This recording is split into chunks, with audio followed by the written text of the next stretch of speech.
خاولین قدیمترین مضافات تاجیکستان و آسیای مرکزی محسوب یافته در تهجای شهر قدیمی مونگ در بلندی 1500 متر از سطح بر جایگیر است. این گوشه دیار تاجیکان تاریخی 950,000 ساله دارد و برای علم جهانی چون مأخذ باستانشناسی خدمت میکند. از روی تحقیقات عالمان باستانشناس خاولین یکی از مرکزهای سودا و فرهنگ بخارای شرقی بوده، شاهراه بزرگ ابریشم از آن میگذشت. نام خاولینگ هم موافق روایت ها گفتارهای زیاد است، یکی آن چیزی که در سرچشمه‌های تاریخی است ما با همونها بیشتر تکیه میکنیم. از آن جمله در سرچشمه‌های تاریخی آمده است که خاولینگ از واژه خاولینگ از نام خوار مونگ گرفته شده است. خوار این در اواسط این افتاب است، مونگ یک بلندی، یک موضع، یعنی که با اصطلاح منبع تاریخی این گفتن ممکن است که این موضع پیشروی افتاب.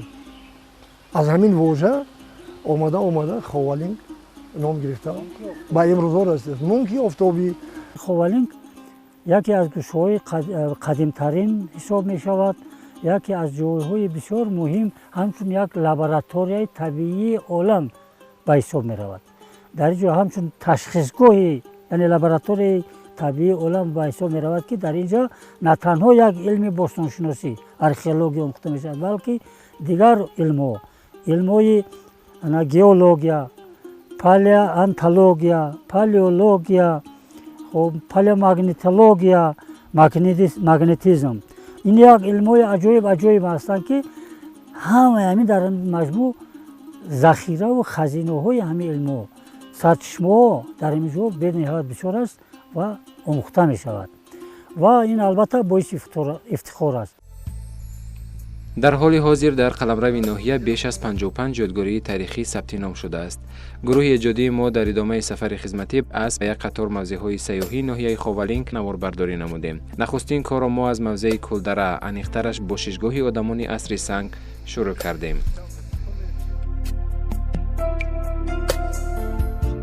سال 1982 معین میکنن که از روی همین قبطهای خاک بازیافته یافته شده تحقیقات ها نشان میدهند که همین تاریخ 850,000 ساله امروز در ژورنال های علمی، در مجله های علمی، در کتاب ها، حتی در بعضی جا وقتی که اول که نوشته شدگی بود تاریخ همینجا 800,000 سال، بعد 850,000 سال با تحقیقات میگذرن. مثلا سال 1983 تا 84 950,000 سال. بعد در مجموع با خلاصه میان که همین قبط 11 با 12 خاک در مجموع بازیافته شده عمری بیشتر از میلیون ساله دارند و این در علم باستانشناسی جهان قبول میگردد و خوشبختانه امروز هم در کتاب‌های مکتب میانه، مکتب‌های عالی کشور ما بیرون ایو همین یکی از گوشه‌های قدیم‌ترین آسیای مرکزی و سابق حیثیت همین کلدره آموخته می‌شود که این افتخار همه ما تاجیکان و تاجیکستانیان میباشد. همه آدم با ششگاه قدیمی همیشه را با کوفتکو سر کردند. بعد در مردم همین دهه در حیرت موندن که اینا چیکار میکرده باشند. وقتی که ما اومدیم دیدیم در اونجا استخوان‌های اینمی فیل، کفتار همین چیزا را برآورده بودن. بعد اکادمیک رفتن که من خودم شاهدی همین کار بودم که در اونجا خیمه زدن. در اون خیمه ما این موضع جای همین گوسفند چرانی ما بود.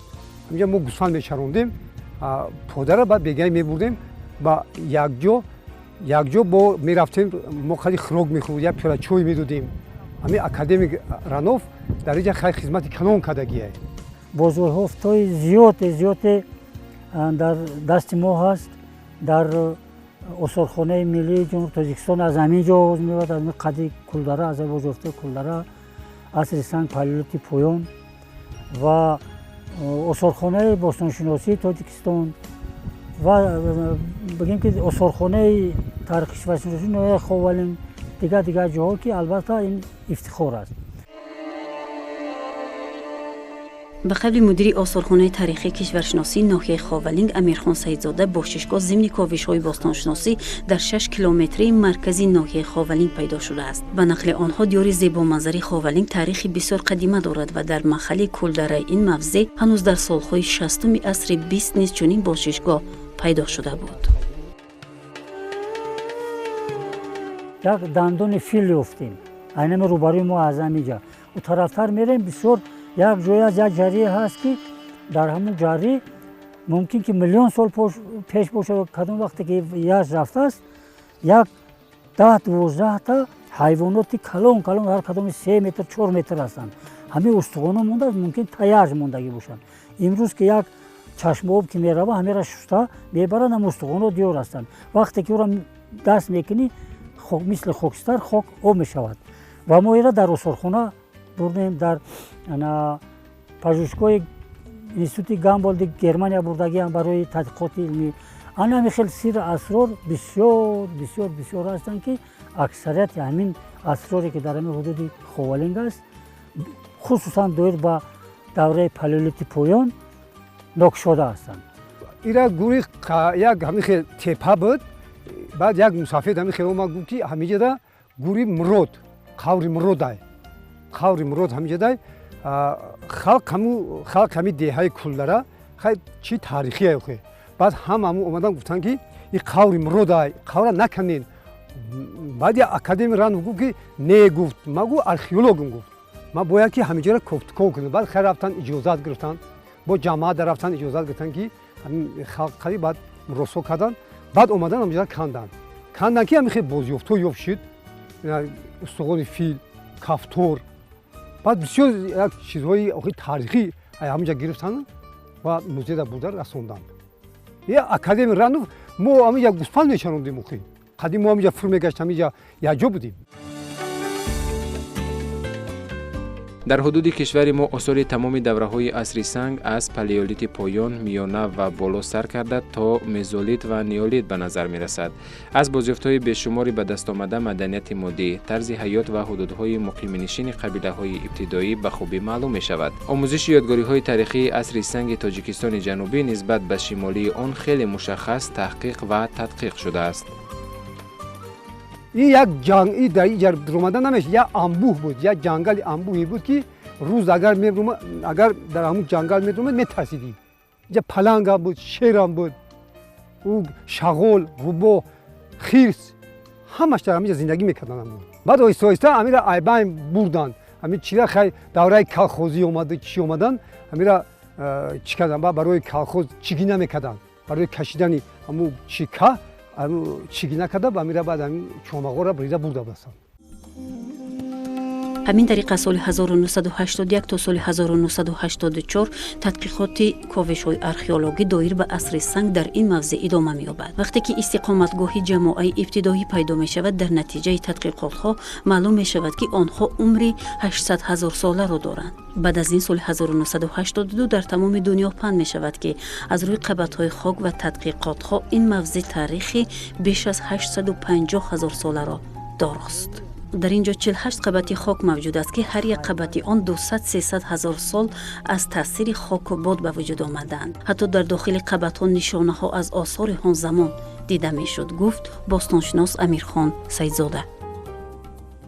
масалан ноҳияи Муминободе ки ҳама як хок як об аст, ноҳияи Муминобода фақат як дайрои ёхсу аз ноҳияи Ховалинг ҷудо мекунад. қисми поёниша бологиш тарафи Шугнов ҳамаш ҳудуди Ховалинга дар бар мегирад. ҳамин ҳавзаи болооби дайрои ёхсу. амин дар ҳамунҷо чихеле ки мо ба бостоншиносо бисёр суҳбат кардем, мо ҳамроҳ кор кардагием. ҳамунҷо ягон қабат ба қайд гирифта нест, вуҷуд надорада. дар инҷо 48 қабат хоки аз қабати 11 ба 12 хоки тарихи миллионсола дар оғӯши худ маҳфуз бидорад. ана тасаввур кардан дар кор ки 48 қабат қабатҳои боқимондаи ӯ чӣ қадар ана ҳаётро дар оғӯши худ мегирад. як қабати ҳаминро қабати лиос мегӯянд ки ба забони франсавӣ аст. лиос як қабати зархок аст. аҷиб аст. шумо мебинед ана қабатҳое ки дар кулдара ҳаст, фарз кунед қабати 11 ба 12 дар амуҷа ҳатто баъзе чизо диёр намешаванд, намудор мешаванд. азиза на танҳо бо олатҳои шикориву ҷангиву шикориву рӯзгордории мардуми ҳамун замон миллион сол пеш, балки дар бисёр ҷоҳо ҷарриҳо дар инҷа нишонаи решоҳои набототи ҳамон вақт, дарахтҳои ҳамон вақте ки миллион сол пеш, дарахтҳое ки ба чалғуза монанд ҳастанд, решоҳои ҳамунҷа намудор ҳастанд ки имрӯз дар ҷоҳои африка дигар ҷоҳои гармидӯст ҳамо месавзанд. дар олами набототи анами хеле асроре аст, то ҳоло нокушода аст. баъд аз сабти ин бошишгоҳ бо ёдгории дигар сангтӯда ки дар сари роҳ мавҷуд буд шинос шудем. дар ҳудуди ноҳия 5 сангтӯда мавҷуд аст. калонтарини онҳо дар назди собиқ деҳаи сангтӯда қариби деҳаи тагиҷар, сетои дигар дар ҳудуди деҳаи чуқурак ва тӯда санги панҷум қарибиҳои деҳаи навободак мавқеъ аст. ин сангтӯда бошад дар ҷамоати деҳоти лоҳутӣ қарор дорад. лекин вақтҳои охирда тадқиқотҳо гузаронданд, то ҳозирам ба поён нарасидааст. ба як хулосаи умумӣ, ба як хулосаи ягона аниқ меомаданд олимо, вале ба ҳар ҳол ба ҳамин хел ақида, ба ҳамин хел як хулоса омаданд ки имрӯзаш ки амин ҳамчун ёдгории таърихии нишонаи мардуми орёнажот аст. масалан дар кишвари олтой дар Украина ҳамин хел кандан як тадқиқот гузаронданд, камини кургани мегӯянд аз зери ҳамин сағона ёфтагӣ аст, мурда. аммо сарлашкар бошад ё ки роҳбар бошад ё пешво ё калон ҳамин ҳокими ҳамон мардуми орёнажот кадоме бошад ки аммо гур кардагӣ бо масалан сарлашкар бошад бо ҳамон чизои масалан лавозимоташ ё дигараш. барои ҳамин пурраи омӯхта шудагӣ нест.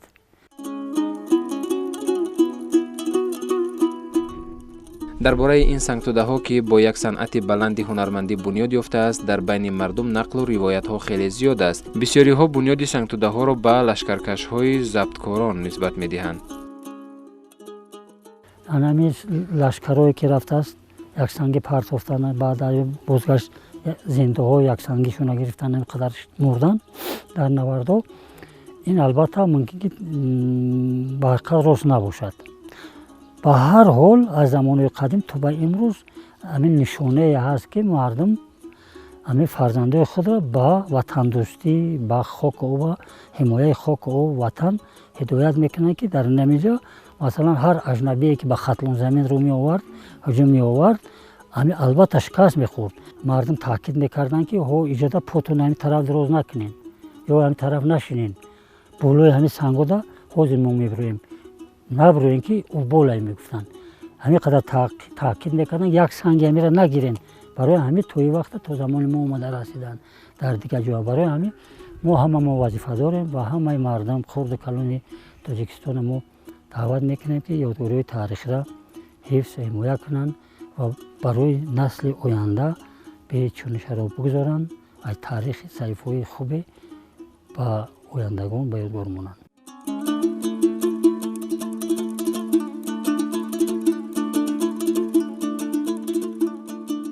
ҳамин тариқ роҳ пеш гирифтем ба мамнунгоҳи таърихии Султон Увайси Қарранӣ ки бо иқтидори нотакрори табиӣ, гуногунии манзара ва табиати дилангези нотакрор таваҷҷӯҳи сайёҳонро ба худ ҷалб мекунад. оромгоҳи Султон Увайси Қарранӣ дар деҳаи Мазори Султон 18 километр дур аз маркази ноҳия воқеъ гардидааст. ҳамин ривоят шудаги шаби замистон намози хуфтан аст. модараш ки об ки мега, Увайс ки ба об ки мерава, меоя ки модарша хоб бурдааст. ҳамин коса дар кафи дасташ то дамидани субҳи содиқ дар болои сари модар чих меса ки модарам обга таъхир накунам, дер накунам гуфта чих меса. вақте ки модар субҳи содиқ бедор меша, об ки мега на модарҷон об менӯша, ба худованд меора, аз синаи соф, аз синаи сиқ дуо мекунад худовандо писари мера ба салтонӣ бирасад. дуои модар дар ҳаққиш мустаҷоб мешавад. ин ҳазрат ба султонӣ мерасад. султон маънош подшоҳ ҳабиби худо. инам чормағзе ки дар назди мо истояга зиёда аз 450 сол ина буридагиян. ё дарахтои бузурги ҳами кӯҳнаи ҳамин манзил вақти ҳам қадим омадагӣ ҳамин дарахтҳо қадим омадагӣ аз зиёда аз 450 сола ҳам. баъзеаш вақте ки дар фасли сармо мешикаставу хеле шикаставу рехта мешавад ҳамоша гирифта дар ҳамин мамлуко худаш барои ҳамон одамое ки зиёрат мекунанд ям хӯрок мепазанд ҳамуда истифода мебаранд. аслан ин чӯбу ҳезми ира мардуми деҳот умуман истифодаи дар он намебаранд. мегӯям мусафири 100 сола доште мепурсидем бобо ҳамин чанд сола писар мегуфт ҳамин қад дида будамш 100 сол умр дошт бо мегуфт ҳамин қадар дида буд. умуман мамлугои ҳазрат султон Вайси Қаранӣ аслан шабгирем аз дар саршавии давраи истиқлолият умуман ба ободшавӣ шурӯъ кардагем. ҳам давраи саршавии истиқлолият чӣ мамлугоро ободониё созандагиё ҳама иншоотҳо ҳама масҷиду ошхонаву катҳои нишаст аз ҳисоби соҳибкории ҳам саховиятпеша ба мо кардагӣ супордагианд. мо кормандони мамлугои ҳазрати султон тасмим гирифтем ки ҳамаи ҳамин чизҳоро нигоҳ карда тоза озода барои чӣ сайёҳои дохилӣ бошад чӣ сайёҳои хориҷӣ бошад тайёр мекунем ки дар фасли тобистон азбаски бисёр дар вақти гармӣ ё дар инҷа сайёҳон ҳозир мешаванд. муддати 2-3 соат ҳам бошад ба як рӯҳи болида инҷа баргарданд бираванд. мазори ҳазрати султон ҷойи сарсабз ободу зебост. нӯшидани чашмаҳои шифобахши ҳикмат, мағфират, раҳмат, мурод, шифо ба кас ҳаловат мебахшад. ҳангоме ки дар ин ҷо қарор доштем шумораи зиёди мардум аз ин мавзеъ зиёрат карда бо нияти нек аз чашмаҳои ин мавзеъ оби шифо мегирифтанд. чашмо ҳар як чашмаи ин мамлуко хусусияти хосиша дорад. вақте ки инҷа харитаи чашмо ҳастем мардум айму озодона истифода мебаранд. ҳамчун оби шифобахш ҳар ками хосияти хуби хича дорад ки дар ҳамун нақшҳош дар ҳамун харита ҷойгир шудагиаст. мардум омада айму чашмо оби зулол истифода мебаранд гирифта бо баъзешон ба манзилшон мебаранд. аслан инҷака айму обош бисёр истифода мебаранд бода ҳавош. бисёр одамо аз чашмо оби нӯшокӣ оби тоза софи шифобахш аст. тамоми мардум тамоми кӯли мардуми дунё омада зиёрат кард дар ҳаққиш дуо карда мераванд. об менӯшанд об мегиранд.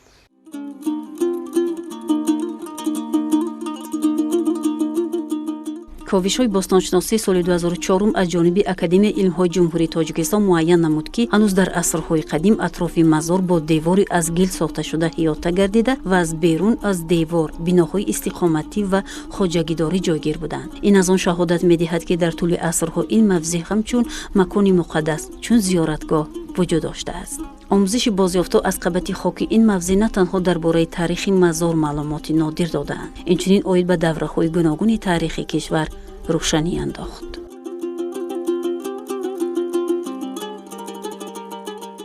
мамлугои ҳазрати султон Вайси Қаранӣ 30 гектар ҳудуд дорад.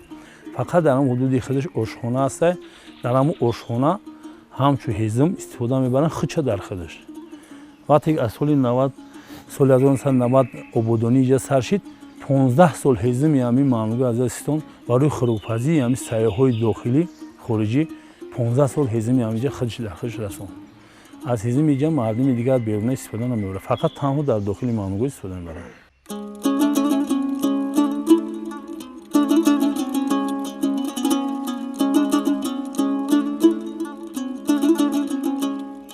чилчанор ёдгории табиию таърихӣ буда дар заминаи чанорҳои ҳазорсолаи назди қалъаи ҳокими Хатлон бунёд ёфтааст. дар бораи ин дарахтони табиию таърихӣ дар байни мардум нақлу ривоятҳои хеле зиёд мавҷуд аст. аз ҷумла нақл аст ки дар замони ҳукмронии ҳокими Хатлон Мизроб ҷавонаскарони ӯ иборат аз 40 нафар дар набарде шаҳид шуданд. пас барои поси хотири ин ҷавонмардон дар шафати 40 духтарони таърихӣ дар ҳудуди ноҳияи Муминобод дар назди қалъаи ҳокими Хатлон Мизроб дар ҷойи ҳозирааш тақрибан солҳои 1841-1842 бунёд ёфтааст. мо аз таърих ҳам медонем ки байни қавму қабилаҳо бисёр хеле муборизаҳои шадид буд ва гӯё ки дар яке аз ҳамин муборизаҳо ба ин 40 чанор ба хотири ҳамун 40 ҷавонмарде ки чил ҷавонмарде ки дар ин набардҳо шаҳид мешаванд ба хотири гиромидошти ёдбуди онҳо ин чил чанор дар инҷо шинонда шудааст. ин хел ривоят ҳам ҳаст. ҳаст бо ривояте ки дар инҷа ҳокими мунк бо номи ин як ривояти халқӣ аст бо номи минг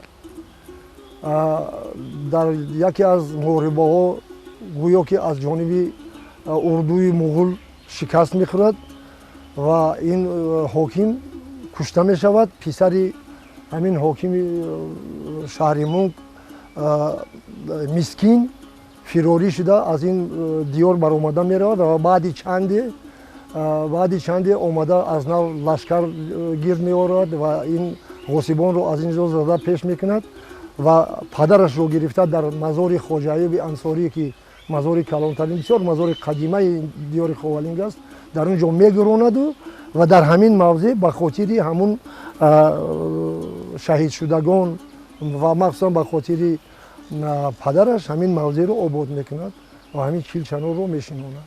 Чилчанор унҷа як чишма буд. Як чишма ҳамин трубаи чи сафоли қадӣ овардагӣ буд. Як завсарои бобои фақир доштем. Мегуфтем акай фақир чӣ ҳам чоям иҷа ба лаззатай. Мегӯ бачами да ҳамин труба овардагиай. Каси оварда ҳамин чойш ҳамтари ба як чойни қасер намекунем. Баъд мегӯ авқот кунем. Ҳамин 2 бор 3 бор дам мекард чой мехӯрем. Кайф мекарди дар чои кабути ҳамун бобои фақир ҳамун чои ҳамун чишма. диёри ховалинг бисёр ба чашмаҳоаш ифтихор мекунад. чашма дар диёри ховалинг чашмаҳои бисёр мусаффову хунук ниҳоят зиёд ҳастанд ва ҳар яки ин чашмаҳо бо номи худ машҳур ҳастанд. ина бинед чашмаи чилчанор, чашмаи қазған, чашмаи крушак, чашмаи сирсақова ва ҳамин гуна чашмаи мунк, ҳамин гуна чашмаҳои бисёр машҳур дар ховалинг ҳастанд. як ҷиҳати ташрифи мардуму меҳмонони ҳамин манотиқи таҳдашт ноҳияҳое ки фархор, ҳамадонӣ то панҷу то ҳисор ҳамин истиқоматкунандагони ҳамин ноҳияҳо як ҷиҳати ташрифашон ба ҳамин ҷо бисёртар дар фасли тобистон аз ҳамин чашмаҳои хунуку мусаффои ховалинг лаззат бурдан бисёр ташвиқ меёранд.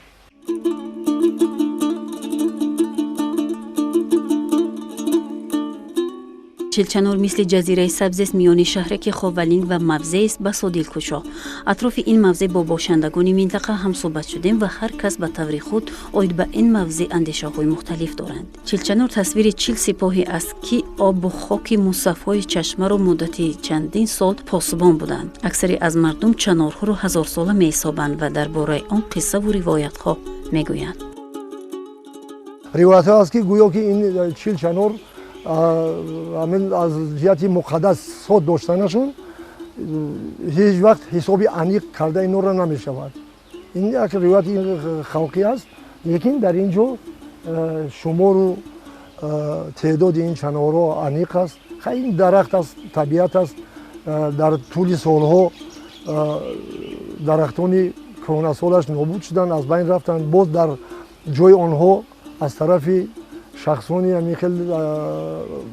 шахсоне ки бисёр диққат медиҳанд ба ҳамин ободкорию ободонӣ боз дарахтҳои нав шинонда шуданд ва то имрӯз ҳамин мавзеъ ба ҳамин тариқ нигоҳдорӣ карда мешавад.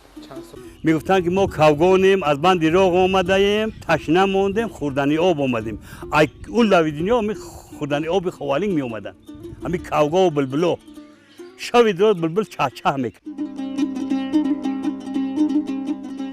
пайдоиши воҷаҳои чилчанор, чилдухтарон, чилзина, чилашинӣ, чили тобистон, чили зимистон, чили шахси фавтида, чил тани пок, чил қаландар, чил пайванд, чил гӯша ва чил тӯтӣ ба ҳаёти мардуми мо алоқаи зич дорад. чилчанор маҳз бо асрори ниҳонии худ ба ин рақаму вожа алоқаманд мебошад.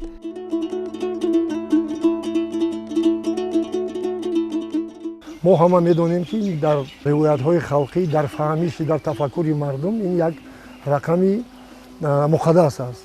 ин агар ки мо назар андозем, мо мебинем ки дар атрофи мо чил чанор ҳаст, чил духтарон ҳаст, чил чашма ҳаст ҳамин ҳамчун рақами муқаддас ин мавзеъ ҳам аз ҳамин муқаддаси рақами 40 ном ба худ гирифтааст ва то имрӯз ҳамчун ҷойи истироҳатгоҳ, ҷойи саёҳат, ҷойи ҷамъомадҳои мардумӣ ба мардум хизмат мерасонанд.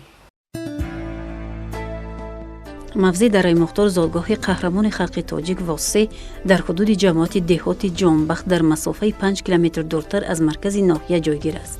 ин мавзеъ аз шумури ёдгориҳои нодири таърихӣ маҳсуб меёбад. деҳа бо табиати дилфиреб боғу роғ дили ҳар як бинандаро тасхир менамояд. дар зодгоҳи қаҳрамон ҳоло боғ осорхонаи таърихи шӯриши восе, бузургтарин хуруҷи деҳқонон ки пояи амурати бухороро ба ларза овард, барои сайёҳону меҳмонон тамоми шароит муайё гардидааст. муборизаи аввали восе ба муқобили зулму истибдоди манғитиҳо аввал дар ҳамин мавзеи Чилчанор сар шудагӣ аст. дар ҳамин канори Чилчанор хона истиқоматгоҳи амлок ҳокими Ховалинг дар ҳамин ҷо буд ва дар ҳамин ҷа ҷои дар ҳамин зери Чилчанор дар ҳамон давра бозори фурӯши молу колои мардуми диёри Ховалинг қарор дошт ва дар ҳамин ҷо ба муқобили ҳамин истибдодгарон восе ба шӯриш мехезад ва аз ҳамин ҷо шӯриши восе оғоз мебошад. ва ҳоло мо дар зодгоҳи восе дар раймухтор онҷа як боғ осорхона ки мавқеи ҷумҳуриявиро дорост, дар он ҷо созмон дода шудааст. дар ҳудуди ҳамин боғ осорхона тамоми ҳамон мавзее ки хонаву истиқоматгоҳи восе буд мавҷуд аст. дар он ҷа амсилаи ҷувози восе сохта шуда манзури тамошобинон аст. то соли 1969 мардуми деҳаи дар раймухтор дар ҳамин ҷо зиндагӣ мекарданд. соли 69 мардумро кушонда 1 километр поёнтар дар он ҷо ҷои зист доданд ва ин ҷо ҳамчун ҷои макони таърихӣ боқӣ монд. айни ҳол дар ин ҷо 1893 адад нигораҳо аз ҷумла 1393 адад асосӣ ва 500 адад ёрирасон мавҷуд аст. феълан дар осорхона ашёҳо аз рӯзгор ва фаъолияти ин қаҳрамони халқи тоҷик ва маснуоти мисӣ, чӯбӣ, сангин, биринҷӣ, сафолӣ, дастгоҳҳои қадима ва дигар нигораҳо мавҷуданд. ин макон яъне ки ин осорхона бо осорхонаи таърихи шӯриши восе ном дошт ки соли 1990 таъсис ёфт бо 12 воҳиди корӣ. пас он ки дар осорхона аз мардум яъне маводҳоро ҷамъоварӣ намуданд ки 500 ададро ташкил медод. 25 сентябри соли 2015 таҳти рақами 571 муассисае ба номи дигар гузошта шуд ва муассисаи ҷумҳуриявӣ эълон гардид бо қарори ҳукумати ҷумҳурии Тоҷикистон таҳти рақами 571 ва шумораи нигораҳо 2998 донаро дар бар мегирад. ҳамчунин пайкараи ин қаҳрамони халқи тоҷик дар рӯбарӯи бинои нав бо баландии 6 метр гузошта шудааст ки нишона аз эҳтироми баланд ва гузаштагони миллат маҳсуб мегардад. дар як гӯшаи боғ амсилаи ҷувозхонаи қаҳрамони халқи тоҷик восе гузошта шудааст ки аз шиносоии бештари тамаддуни пурғановати миллати тоҷик дарак медиҳад.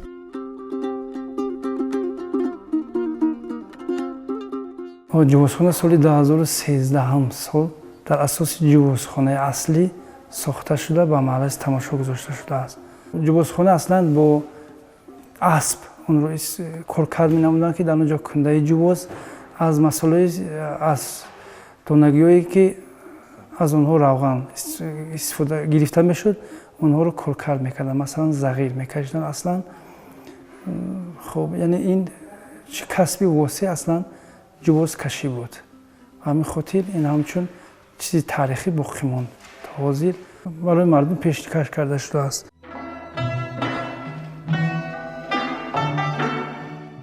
навсозии ин мавзеъ барои ҷалби таваҷҷӯҳи бештари сайёҳони дохиливу хориҷӣ ба маконҳои таърихиву фарҳангӣ ва ба ҷаҳониён замина фароҳам хоҳад овард. ин мавзеъ ҳам бисёр як мавзеи рафтуомади зиёди тамошобинон ҳама сола ҳаст. бисёриҳо аз берун аз ҷумҳурии мо барои дидану барои тамошо кардани мавзеи дараи мухтор ҳамасола ташрифи зиёд меоранд. ҳатто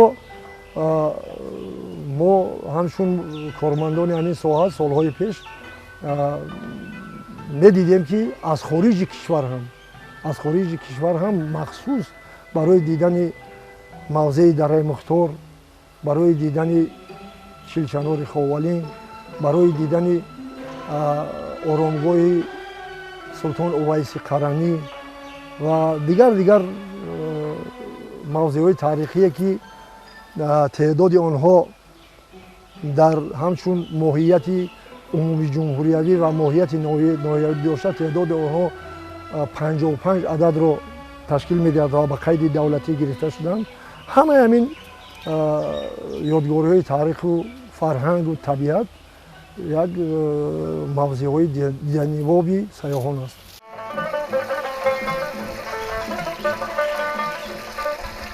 дар яке аз гӯшаҳои зебоманзари ин ҷо маҳаллаҳои гузари қозӣ ва тӯтҳои хилватӣ ҷойгир буда, дар зери чинорҳо чашмаи аҷибе аст ки мардум онро чашмаи қазған ном мебаранд. таври маълум шуд дар ин ҷо дар гузаштаҳои дур бо номи гузари тӯтҳои хилватӣ ё хилватӣ ҳамчун яке аз гӯшаҳои истироҳативу саёҳатӣ маҳшур будааст. ҳамин аст ки қазғанхони Чингизӣ ин ҷои маъруфро ба истироҳатгоҳи хеш қарор додааст. инҷа бисёр валангор шуда буд. аз он ҷумла ҳамин чашмаи машҳури қазған бо як чанорое ки бузургиаш ба монанди анани чанори будагӣ буд, тавассути сели баҳорӣ пурра руфта бурда шудагӣ буд ва чашма обаш ин хел ҷамъу гирд набуд. ин оби ин чашма ба сангоб мерафт. ин чишмаи қазған чишмаи хубтарини ноҳияи ховалинги мо ҳай ки ҳамин дунё барои ин орзу мекард чӣ мекард. ҳамин кадом мусафеде ки тақдираш мешид вақте қариб мурданаш мешид мегӯ айму чишмаи қазған як крӯшак об биёред мехӯрданд. ин оби қазған дар рамазон ҳар як одам аммо қавғона кашидаву каду шуда оби қазған мебурд рӯзаша мешикоид. ҳамагу дигапо миён хушбахт мешаванд, мераванд ҷои хушрӯ салқин чанорои чандсолаи чанд асраи чаноро ҳай. ҳамин одам хай ҳиммат кардааст, ҳаминҷаро обод кардааст. умед мекунанд мардум меоянд хушрӯ. тобистон ами чанд градус гарм мешавад, ин хунукай, ин гарм намешавад. доим ами хел хунукай. хода ҳавои тоза, оби тоза. занако уҷа дуғ кашиданд, дуғ хӯрданд. баъди қадима чахчу чахник оварданд. ҳамаша бисёр таъриф карданд.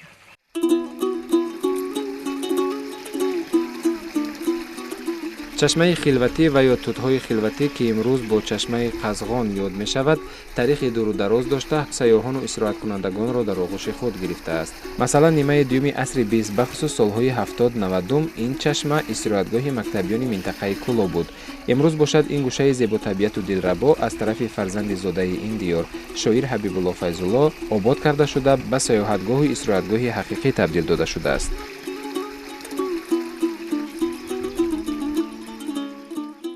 ҳамсину солҳои шоир Ҳабибулло Файзулло, он нафароне ки аз вай сину солашон калонтар буд ва он нафароне ки аз вай ҷавонтар буданд, хуб медонанд ки тамоми ҳамин ҷавонии давраи мактабхонӣ, давраи донишҷӯӣ дар мактаби олии ҷумҳурӣ ва давраи баъди дар кору дар матбуотҳо кор карданаш ки гарчанде истиқоматкунандаи ҷамъ ки набуд, ба ин мавзеъ ба ҳамин ховалин алоқаи зич дошт шоир Ҳабибулло Файзулло, чунки хонаи зодгоҳи Ҳабибулло Файзулло, хонае ки ӯ кас таваллуд шудааст, ягон 100 метр дуртар дар ҳамин маҳалла ҷойгир мебошад ва шоир Ҳабибулло Файзулло ҷои дӯстдоштатаринаш ҳамин мавзеъ буд. Ҳабибулло Файзулло қариб ҳамғили мо буд. меомадем то агар қатими як оғӯш намегирифт ҳуюм намекард. мегӯ бародар ҳамғили меи ту биё. баъд ами ови ҳамин қазанда роша мешӣ, мегӯ таъм рота бишу. ами тари ой чхеле ами мефорад ки фақат хӯрдан бигирим, дами иштиёра ҳуй мекунам. бисёр бамазза ҳаст. چشمه بسیار داره و ترش کمه هم یک تهی اگه بسیاره چشمه همه خوالین همه پری اوای پری چشمه ای بخواد چشمه شروعه او بو میگرن میرون امی او پر میکنن میرون او بمزه شیرین گفتم میگرن میرون بوش کوده و بخلش کوده خیلی موضوعی هست که یک با قابلیت فکری و قابلیت ایجادی هر یک ایجادکار یک منفیت یک کوشش یک تکانی میبخشه و شاید از همین خصوص حبیب الله فیض‌الله به این موضوع بسیار مهر و محبت زیاد داشت حتی در دوره‌های سین مکتبخانیش در همین پایان‌آب همین چشمه مشهور قزغن شرشره وجود داشت که در همین شرشره تمامی بچه‌های همین منطقه همین گذر خوالین در همین شرشره آبازی میکردن. باور که آبازی یک شرشره داشت اینطوری چرچر میکرد. یه روز من بچه گفتم که ما بود میکنم میگم نه خفا بگرد. بعد اینه میگه او حتما نمی او دوست میداشت. حتما من اگر یک آبازی نمیکنم وقتی خفایی میشه حتما قدش میکنم او همین سری همون چیش در چرچر میکنم. یه روز من بچه گفتم برای همون نوار نشون داد. همون شرشره. گفتم هزار رحمت انا ما قطعی تایت در همین شرشره آبازی کردیم. من بیاش بدم همین یه روز 3 بار آبازی نمیکنم نمیشه. در اینجا عین زمان آثارخانه کتابخانه شاهیر حبیب الله فیض‌الله و دیگر این شاخات خردی ضروری بنیاد کرده شده چشمه مذکور همچون گوشه سیاحی اکولوژی طبابتی تاریخی فرهنگی و سیر و سیاحت خدمت میکند. در داخل آثارخانه نمونه‌های بهترین آثار نیاگان گرد آورده شده است که بیشتری آن به حیات و فعالیت شاعر حبیب الله فیض‌الله تعلق داشت.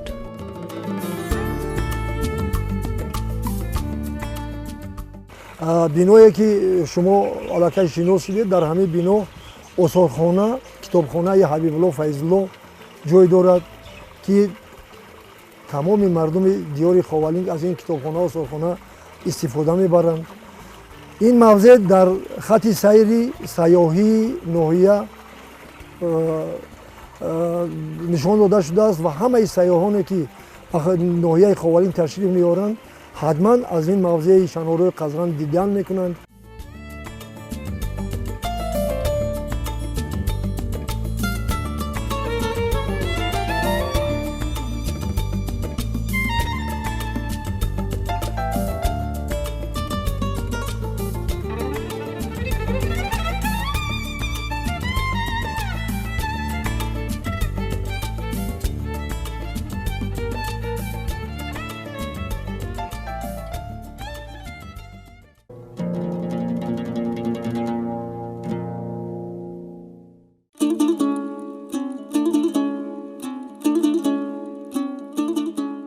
همین طریق لحظه در آثارخانه هنرستان آوازخان و سازتراش شناخته استاد غلام قادرов قرار داشتیم.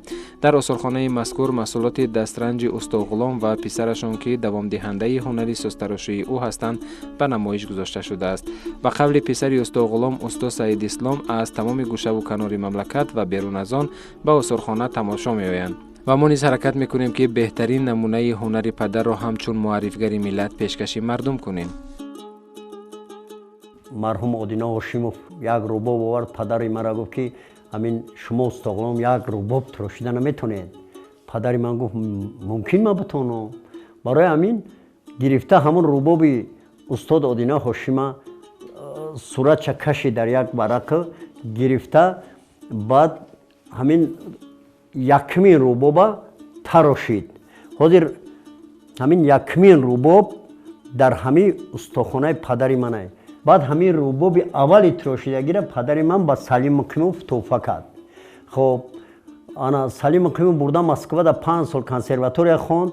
با رباب آورد که علاقه پدر من با چند نمود رباب کلان کسوشون شروع تیار کرد. بعد سلیم مکیموف همین پدر من مجبور کرد که اکین رباب اول ساخته که گرفته در آثارخانه منو اک تقوی برای من یک رباب کلان ته. برای همین باز پدرم با قطعی سلیم مکیموف هر خیلی شوخی آمد شوخی کرد. بعد باز یک رباب خوبش داد و رباب گرفتیم. حاضر ربابمون رباب اولی تراشیدگی پدر من شما بعد نشون میتونم من در آثارخانه پدری من هست. 3 رباب نغز است. ҳунарҳои ин шахсро на танҳо дар тоҷикистон балки берун аз он ҳам аллакай шинохта кардаанд. далели ин гуфтаҳо ифтихорномаву сипосномаҳое ҳастанд ки барои ҳунари асилаш баҳу додаанд. ҳама ин дастовардҳои як гӯшаи осорхона ҳунаристони номбурдаро пур кардаанд. 13-солагӣ қати падарам шита кор мекардам. Ман бо ба асбобҳои мусиқӣ тарошидан сар кардам. Падарам ба ман нишон медод. Хай ягон ҷоро наметонистам бо ёд медод. Барои ҳамин ман дидам ки ҳамин чиз ҳамин мусиқию тарошидану навохтану сурудхонӣ ва амино ҳунар беҳ аз кони зар дар ҷумҳурии Тоҷикистони азизи мо дар кор аст. Баъд ман тарошидана сар кардам. Бод хай ман ҳам ҳунарманди шоиста шудам. Алочи фарҳанги ҷумҳуриюм, алочи муорифам. хоб 50 сол қариб омӯзгор кор кардам. Шогирдои зиёде дорам. Мана шогирдои асосӣ ман Баҳроми Қодир мана сураташ ҳастам инҷо. Мана Гаварби Ғуломова хоҳари ман, Рӯзигул Ғуломова хоҳарам, ҳамаш дутора ба сатҳи баланд. хоб Адибай Абдураҳимова ҳозир дар Данғара театри Данғарада кор мекунад. Дутора қади Баҳроми додари ман метонад. бояд гуфт ки усто Ғулом ҳунарманде буд ки бо садои хуши дутори ӯ ҳатто ҳамон хусаи бузаки ҷингилапои аз чӯб тарошидааш бо сад услубу нағма ба рақс медаромад. ин ихтирои ҳунарии ӯ бо диплому мукофотҳои хотиравӣ қадрдонӣ гаштааст. тавассути азбоби ихтирошудаи ҳунарманди Мумтоз Шодравон усто Ғулом имрӯз писараш усто Саидислом суруд мехонад.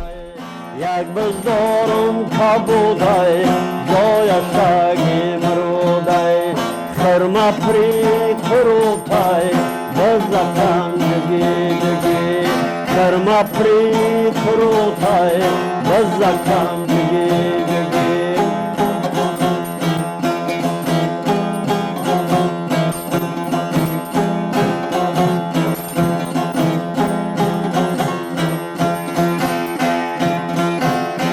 Закан шухи токай, поча дарози кокай.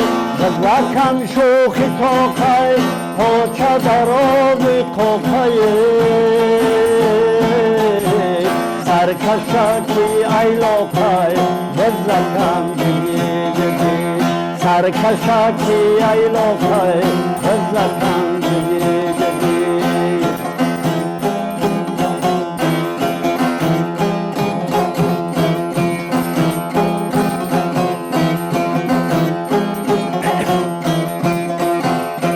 Zakkan ro ki josham, shiratash ro frosham, halqa qaram ba gosham, zakkan digi digi, halqa qaram ba gosham, zakkan digi digi.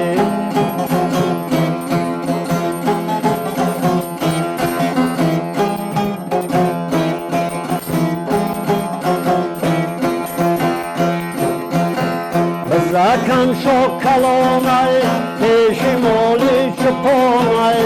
Zakkan şokalonay, peşimoli çuponası.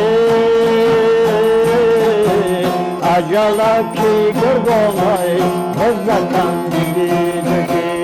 Acala ki gırgonay, zakkan digi digi.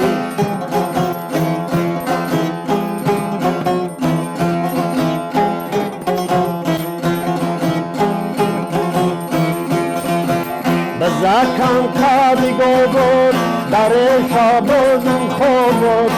Zakkan kadi gogod, dare shabozum khobode. Chorgir daru chorgogod, zakkan digi digi. Chorgir daru chorgogod, zakkan digi digi.